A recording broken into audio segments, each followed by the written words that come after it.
What's up, crew? Yeah, a little bit of a delay there. So, yeah, today I just wanted to talk about giving up the need to control everything.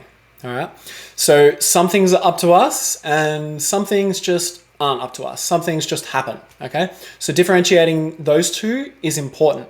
But what you can always control is your attitude towards situations. Sometimes that's the only thing that is in your control. Okay.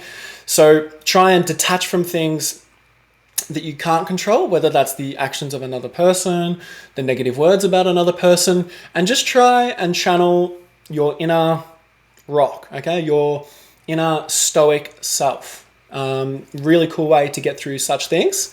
But what helped me sort of detach from when negative things would happen in my day is to understand the physiological effects of sort of what's occurring. So if you have like a negative interaction with someone and you're really not appreciating the words that they're saying, right? You get this sort of feeling building up in the pit of your stomach, okay?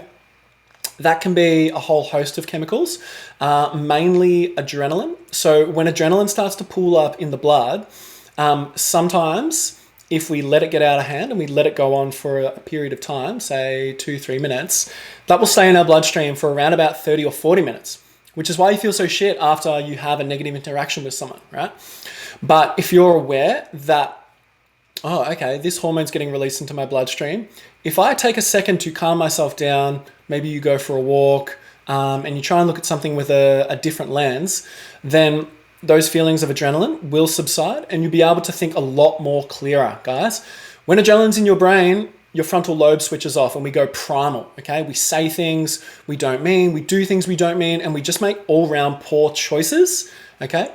How this could manifest in the corporate world is possibly sending that passive-aggressive email that didn't need to be sent, okay? So understanding the physiology behind negative feelings and emotions, and if you can just kind of ride that wave for 5 minutes, they will go away. And then also I wanted to bring it back to sometimes adrenaline isn't always coursing through our body when negative things happen. Sometimes we might just be thinking about a past event, or we might be cringing about something, or we're stewing over a decision. And what can happen is, again, we have certain hormones released in our body that cause us to have that uncomfortable feeling. Sometimes you feel a bit of a tingle or you just sigh a lot. If you can divert your attention, if you can say, try and again, change the lens of how you are perceiving that situation that's making you cringe or that's making you feel crap.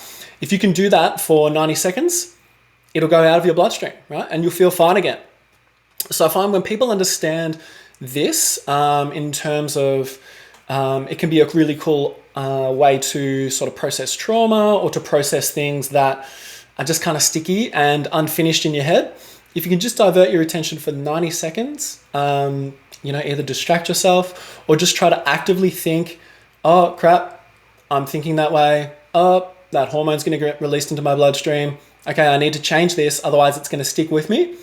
So when people have bad days, they don't challenge that and they don't intersect it, and they just let it kind of pester on into every other situation that they have that day. But that's not going to be you. Cool. But yeah, thanks for listening, guys. Cheers.